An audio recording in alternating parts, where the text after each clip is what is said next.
Good afternoon, everybody. Welcome to this edition of the State of the Castle, coming to you kind of live here at the end of May. Right now, it's a beautiful day out there, kind of hot, kind of humid, but nonetheless beautiful, as we welcome spring and summer to our lives. So as always, I'm Tyler. I'm your host. For the next few minutes or so, I have a number of individuals that will be joining the stage and providing an update to you. So, again, just want to welcome you all to this edition of State of the Castle here on May 28th, 2020. The first person that I will introduce that will provide an update is Eric Peterson. Eric's our Director of Facilities, and he has a couple things as far as that he wants to update you on. I think you'll welcome, as well as a resident question regarding tornadoes. So Eric, take it away.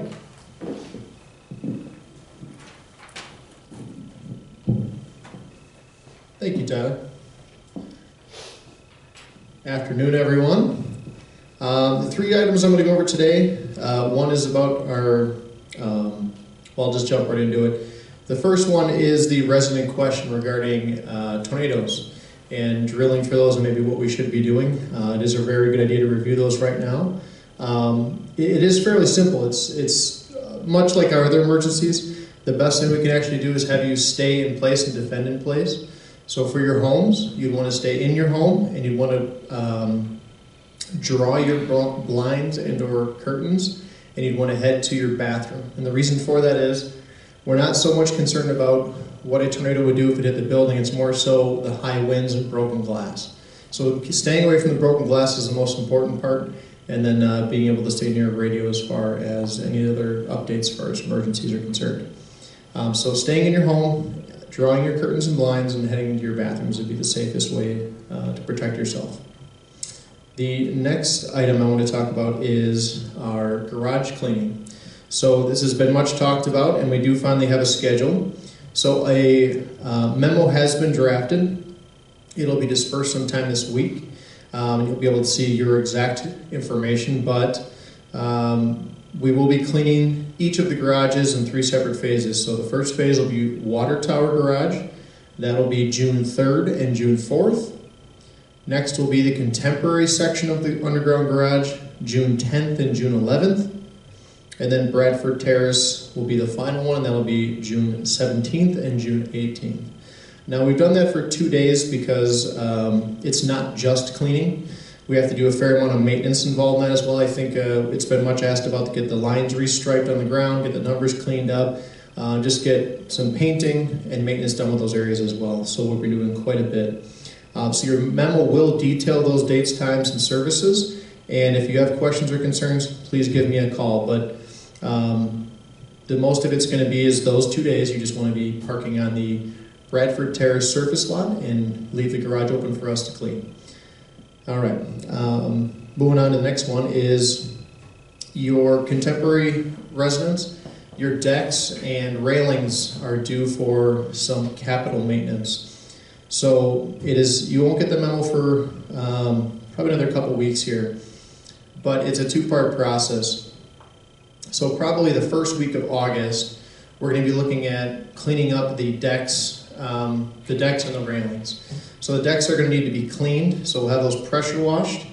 We'll have the railings cleaned up, they're going to scrape all those down, and then we're going to have the railings repainted and the decks restained so that we're good for another at least 8 years regarding kind of the maintenance on those. So to find out before they get reconditioned, to find out which ones we need to replace, we're going to try to stop by here in probably mid-June. A letter will be coming out to dictate myself and one of the other maintenance guys will be coming through to check the deck and see which ones are due for replacement. So that when they're replaced, when the staining comes, we can just get everything stained and then we're good for the next couple of years. So those are 3 things I want to talk about. Again, you'll get the memos, and if there's any questions, please certainly feel free to reach out and get some follow-up. And that's all I have. Thank you. Great. Thank you, Eric. I want to just piggyback off Eric and the garage cleaning that was talked about, and I'm so glad that we're moving forward with it, and thank you to Eric and the team that'll be doing that. But also want to introduce again Mike Brever, who brings you a highly, I don't want to say the highest rated, but a highly rated television show in trivia with Mike, but he's also our director of philanthropy. And this might be a good time as well for those of you that may be taking advantage of our transportation program, may have realized that, hey, maybe I don't need to pay $50 a month for that parking spot. Maybe I don't need my car, but I don't know who to give it to.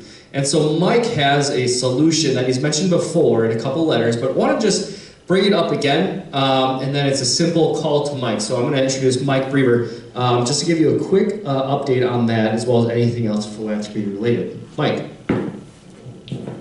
Thank you, Tyler. As you can see, I carry my mask with me everywhere.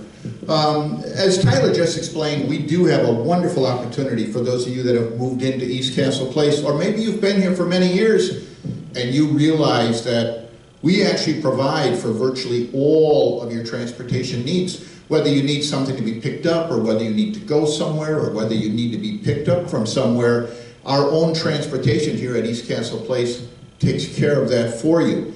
If that's the case, and we are cleaning the garages, and you find out that you haven't moved your car since the last time we cleaned the garage, you may want to consider exploring whether or not that car could provide a wonderful tax write-off for you. As you know, East Castle Place is a nonprofit corporation, and as such, any contribution that we receive is tax deductible. We have a relationship with a donation program that is called, believe it or not, CARS. C-A-R-S is an acronym. And basically, if you go to our website, eastcastleplace.com, and you go to the portion of the website dedicated to Support Us, you will find a brief explanation of a car donation program that we have. Literally, all you need to do is provide the keys and the title. A service comes and picks up the car, takes the title with them. The cars are ultimately sold at auction, and you receive a charitable contribution notification in the amount of the auction proceeds. So it is something for you to consider. If any of you have any questions about something like that, feel free to give me a call. I'm at 8425. My office is across from the boardroom. It is right down from the store that we have on the second floor of Contemporary. Stop in anytime. I'll be glad to walk you through this process and explain it. For those of you that take the time to come, I keep Girl Scout cookies in my office, and I've got one with your name on it. So come on in, and I'll be glad to walk you through the program. One final thing before I give the microphone back to Tyler. We've talked a couple times about the Brewers Tailgate Party that originally was scheduled for July 26th. It's looking less and less like that may happen this year. We all had a great time last year. We'd love it to become an annual event. I'll keep you informed. If it happens this year, it will be very, very fast that we'll have to try to sign people up. I'm not too hopeful, though. We're more thinking about 2021 right now. So those are the two updates that I have for you right now. Tyler? Now I understand how Mike gets his ratings by bribing you all with cookies and the good things that Mike provides. But no, in all seriousness, thank you to Mike, and thank you for the work that you do on behalf of East Castle Place.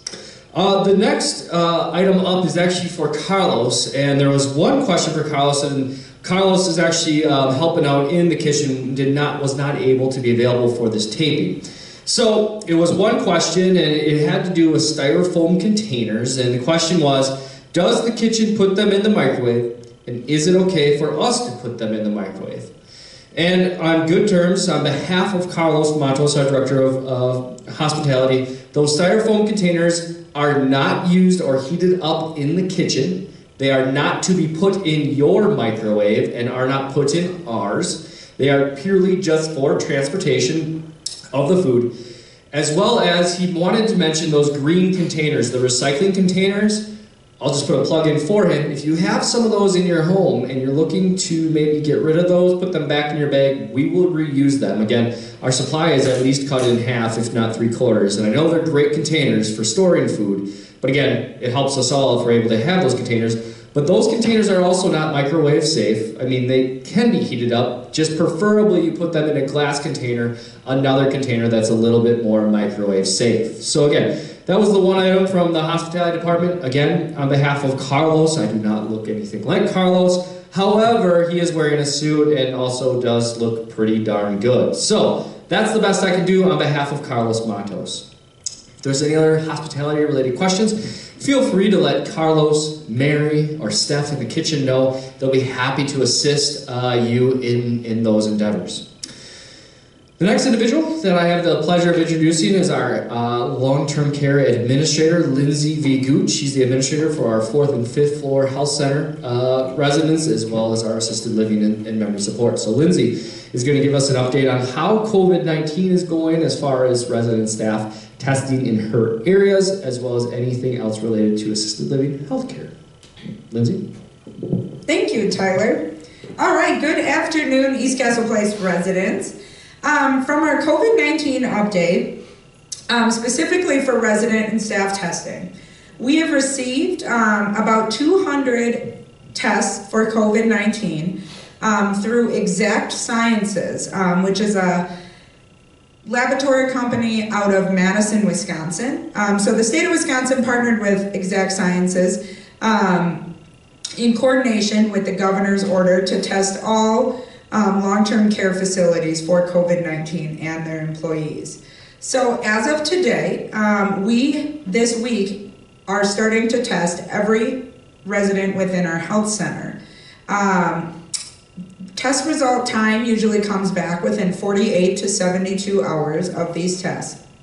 If someone is asymptomatic and positive, they would move to our COVID cantina or our COVID isolation unit for up to 14 days, pending the results.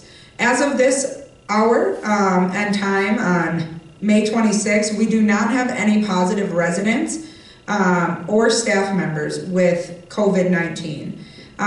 We have initiated a phasing process for how we will execute the testing process for the greater community at large within the healthcare settings. And it'll as follow with the resident area as first, as you all are our priorities, and then we will initiate staffing in about 6 to 7 phases, pending upon the duration of the test results. And then it will be a step-down unit for if there is positive individuals or positive asymptomatic individuals.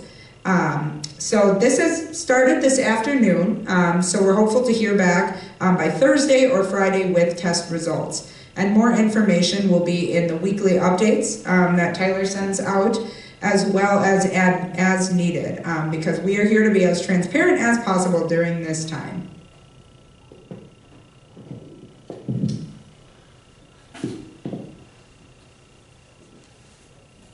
Thank you, Lindsay. And Lindsay, just to clarify, just so I heard you right, and I know that this will come out in memo format as well, we are starting with residents on 4th and 5th floor in our skilled nursing area, as that was the one that was essentially Governor Evers back on May 4th had said long-term care will test, correct? Correct.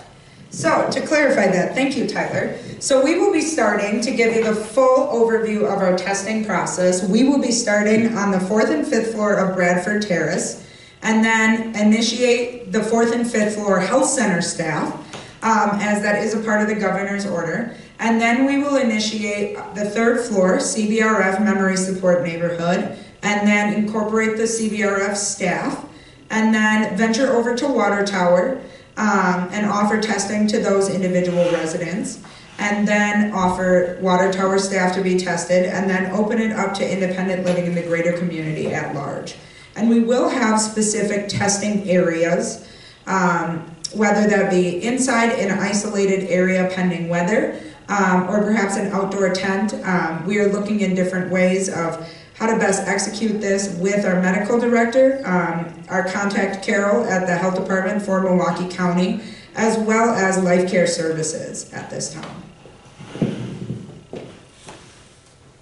Thank you, Lindsay, for that clarification. I know that there's a ton of information that's coming to you. I know a number of you have asked since May 4th about the testing capabilities, and we're seeing fruition. And so there was mentioned in the memo last week that was distributed, our test kits got slightly delayed, which is why we were about a week delayed. And this is a very fluid operation. And so Lindsay and the team in the health center have really been tasked with leading this, and I appreciate and commend all of their efforts as this whole process since beginning in March has been so fluid. And again, I understand, and I want to say thank you to all of you for understanding and assisting us in dealing through this COVID virus, in maintaining the standards that I'll speak about as well in my update. But again, this is a fluid situation, so that is the plan as of today. It's been very well thought out, vetted through Life Care Services, the county, Department of Health Services, as well as our medical director. But again, if there were, for some instances, a retest that needs to happen in long-term care, that will take priority. If you, as you are watching this in your independent living apartment, want to be tested, you are more than welcome to be tested. You can let us know those results. There's about 4 to 6 testing sites across Milwaukee. And again, I know that that's something that puts you in your car and having to go out. But again, we have to, per regulatory guidelines, take care of our most vulnerable population in the most regulated area, which is our skilled nursing. And even though you do live at East Castle Place, and you do have a monthly rent and things of that nature, there are still regulatory guidelines that we must follow from a business operation to take care of to meet those compliance requirements. So again, that's something that Lindsay and the team have spearheaded, and I want to again commend them.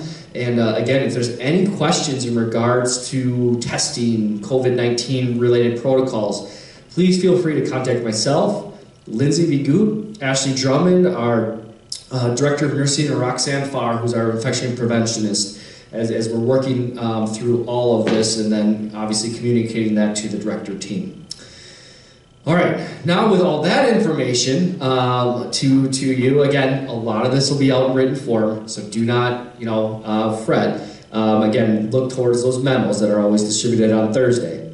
But Laura has a glimpse into some community life updates that we have, as well as one resident question, a resident question that's also come my way. And I don't know, Laura, how your ratings are doing comparatively to Mike, but now we both know Mike is just bribing these residents, which, come on, let us know. And again, it's a little bit of a joke since we're all very highly rated. So, Laura, I will let you take it away. Thank you, Tyler. All right, so I have a question that I'll answer briefly. There'll be information forthcoming, shared with you in an upcoming memo. Question is there any update change on when residents might be able to use the fitness center? For now, we're reintroducing the fitness center on Tuesday, June 2nd. Again, we're working out the details, so information will be forthcoming. Here's our guidelines. We're going to be allowing 3 residents at a time for 1-hour increments. The sign-up is going to be at the front desk tomorrow at 9 a.m., so you can sign up then. We will have set hours. There'll be a big focus on proper sanitation of the equipment and areas used, as you can imagine. And we're looking at reopening the pool in July. So that's your brief answer, but again, there'll be more information forthcoming. I wanted to say it was very nice to see your flags in the windows on Memorial Day. And I wanted to say thank you for your great submissions to Castle Connections. Our residents have been submitting a lot of great things, so keep that coming.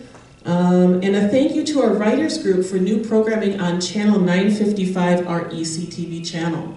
So thanks so much, everyone, and have a good afternoon. Back to you, Tyler.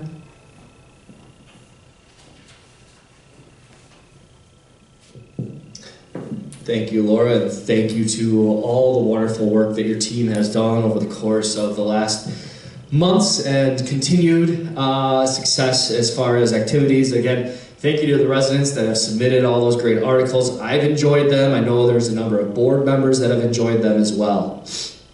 All right, so on to my portion. A couple of updates. First and foremost is obviously the COVID-19. I talk about this in Coffee with Tyler, and I don't want to belabor it, but it is a very important topic. So there's resident questions regarding, are visitors still restricted to essential caregivers? And at this time, at the time of this airing, as well as for the foreseeable future, meaning the next 2 to 3 weeks, essential visitors are still just those caregivers. Essential caregivers are only permitted. The other reminder with that, as well as we have temperature guidance for all of our employees and restrictions for any of those essential caregivers, these masks are imperative that when you are in common areas must be worn. And again, that's I guess conversation for the employees and really for you and your neighbors. I'd like it to be pretty strong as well that we're not wearing, or that we are wearing our masks in public areas.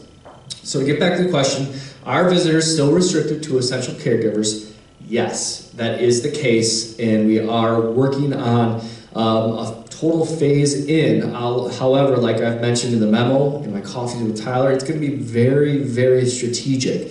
And it's not going to be all at once. And again, I know that Wisconsin has done their piece. I know other states are working through that, working closely with LCS, our management company, in all these phases. And again, I want to make sure that we're being very strategic and thoughtful in all of these, again, for the health and safety of you all.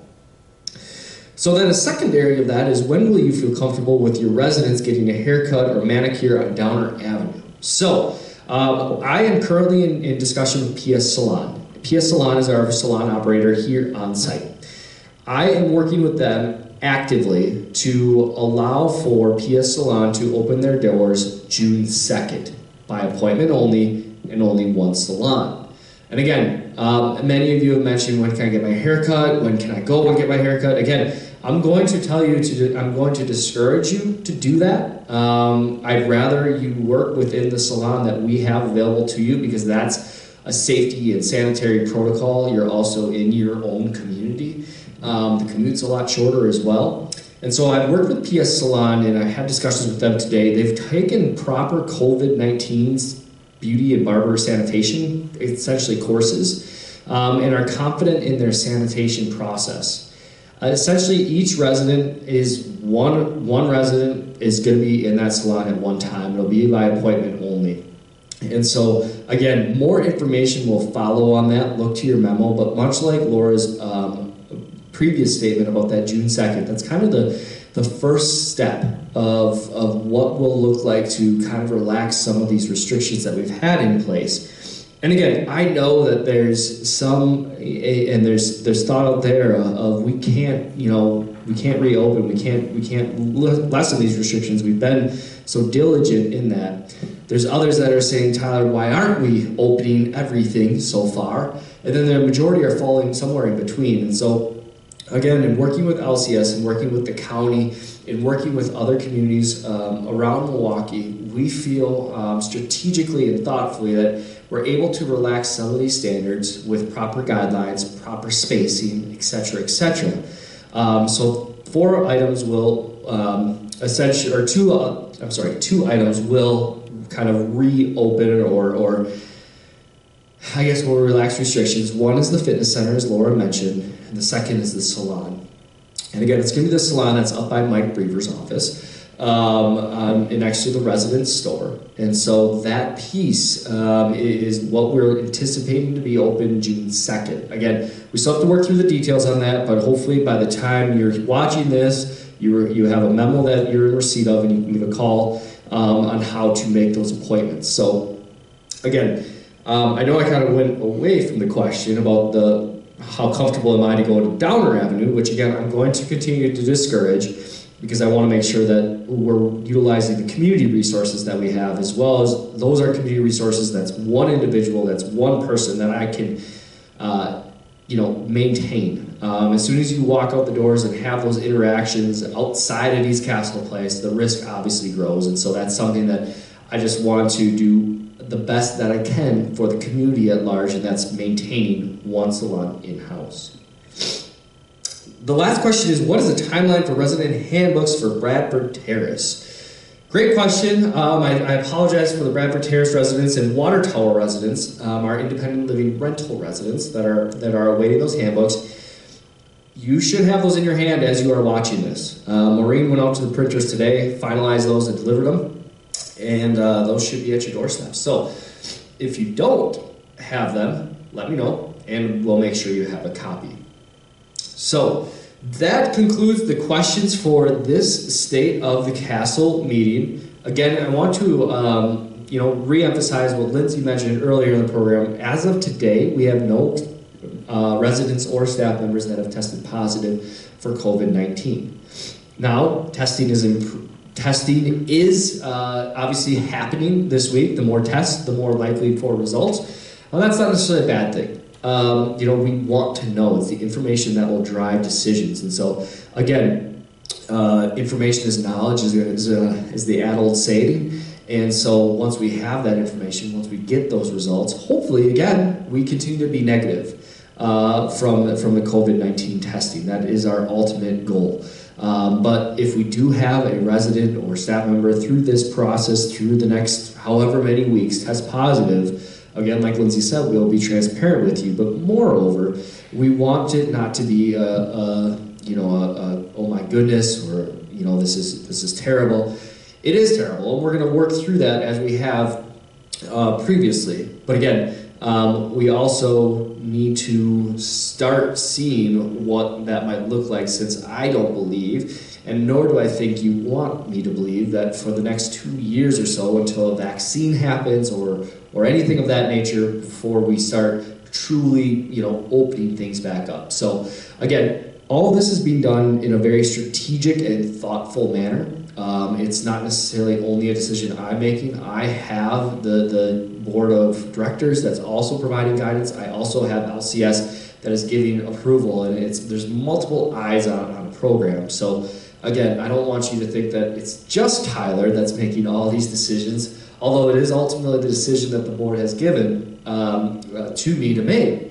I want you to know that I'm utilizing the resources that are available to me. I am being very thoughtful and diligent in all of these, and again, regardless of where you land on that spectrum of nothing should be open or everything should be open, again, I'm trying to be as thoughtful as possible, as well as optimistic as possible, because I do want to see East Castle Place, and I do love to see the interactions and that socialization, and albeit it's probably going to look different for a number of weeks, I think we can all understand that there comes a time and point, again, we have to be very thoughtful. We have to follow these restrictions. We have to follow the adherence that we have that's in front of us, because unfortunately, if we don't see the adherence, if we don't see the adherence to the restrictions or the relaxed restrictions that we have in place, we're gonna have to reassess the situation.